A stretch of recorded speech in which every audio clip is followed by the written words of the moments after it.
बायकोच्या पायातला काटा काढला, त्याची ही कविता. स्वतःच्या त्याची ही कविता.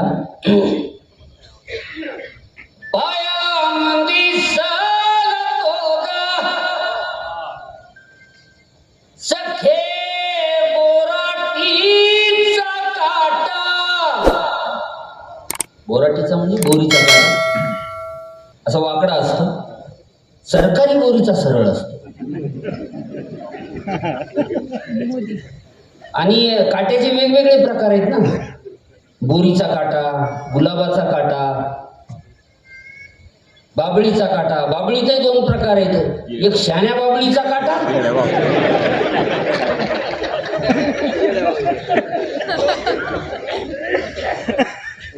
आणि काही काही माणसामध्ये काटा असतो.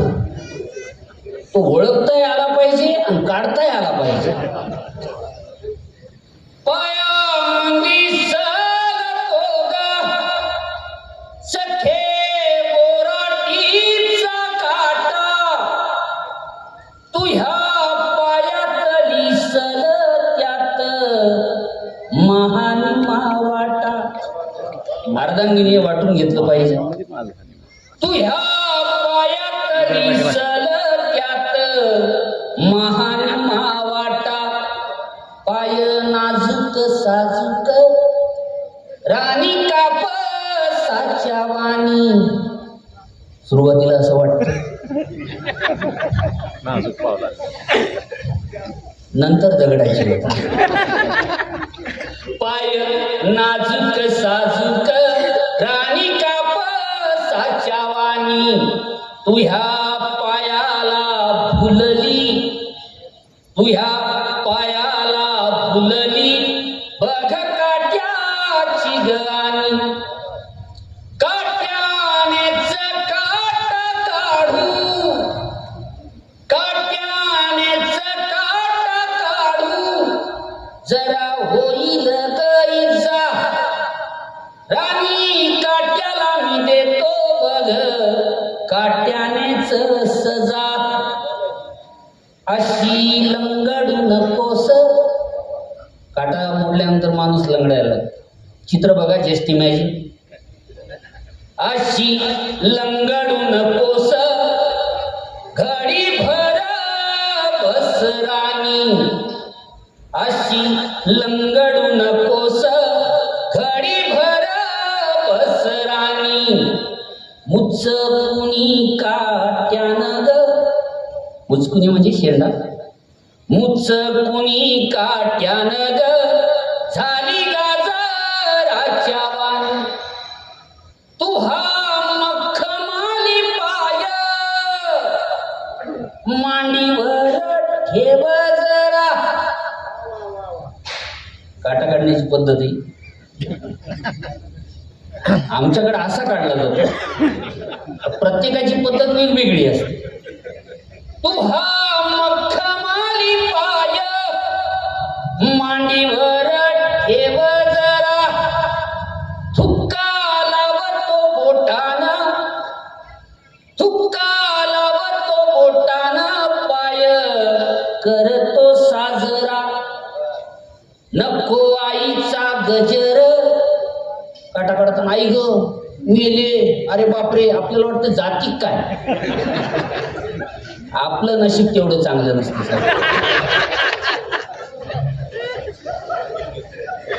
नको आईचा गजर, नको आईचा गजर. आई तुही माहेरात. नको आईचा गजर, आई तुही माहेरात. बये शेजारी पाजारी, बये शेजारी पाजारी येगळच बघतात. बघ निघाला काटा धर तळ हातामंदी. संस्कृतीनं काय सुंदर शिकवलंय आम्हाला की काट्याला पण तळ हातावर मिरवलं पाहिजे. आणि लहानपणी ज्यांना ज्यांना काटा मोडलेला आहे त्यांनी हा खेळ खेळलेला आहे. ज्या माणसाला काटा मोडू नाही त्याच्यासारखा दलिंदर माणूस या पृथ्वीवर नाही. अशा माणसाला 4 मजली इमारतीवर घेऊन जायचं आणि मुंडक्यावर सोडून द्यायचं. नाही गेला तर परत न्या. जगतो कशाला? खाला कारण भुईला भात.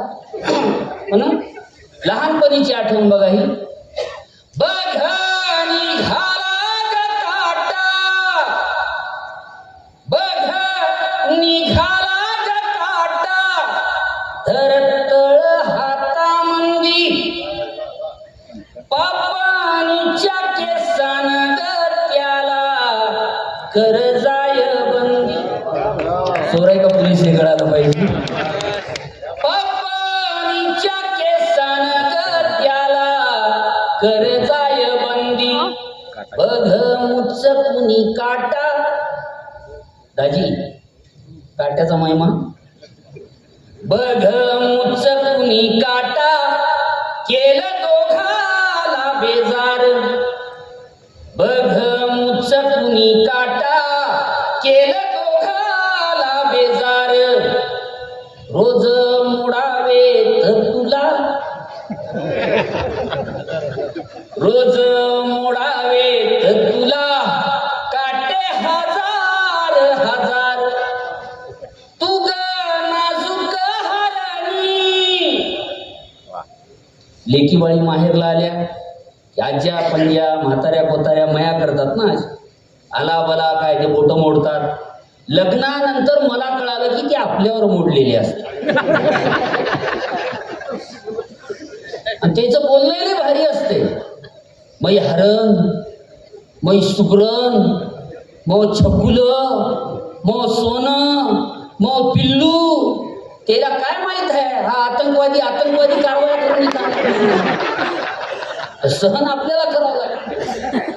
त्याच्यामुळे बघा, तू गा नाजूक हरणी, तू गा नाजूक हरणी, देतो बिब्याचा फणका.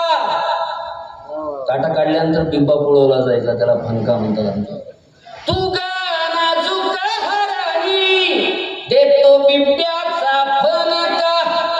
दृष्ट लागणार नाही नाही, खुरुपाचा धोका. आणि शेवट आहे, जरा जपून चालावं, जरा जपून चालावं, बऱ्या नसतात वाटा. वाटा का बऱ्या राहिल्या नाहीत? कारण भाऊ, भैया, दादा, भाई हे जिव्हाळ्याचे, मायेचे आणि आधाराचे शब्द होते. आज भाई दहशतीत बदलला, दादा दहशतीत बदलला, भैया दहशतीत बदलला, भाऊ दहशतीत बदलला. सगळ्यांना एवढीच विनंती आहे की आपण या शब्दाचं पावित्र्य जपलं पाहिजे. म्हणून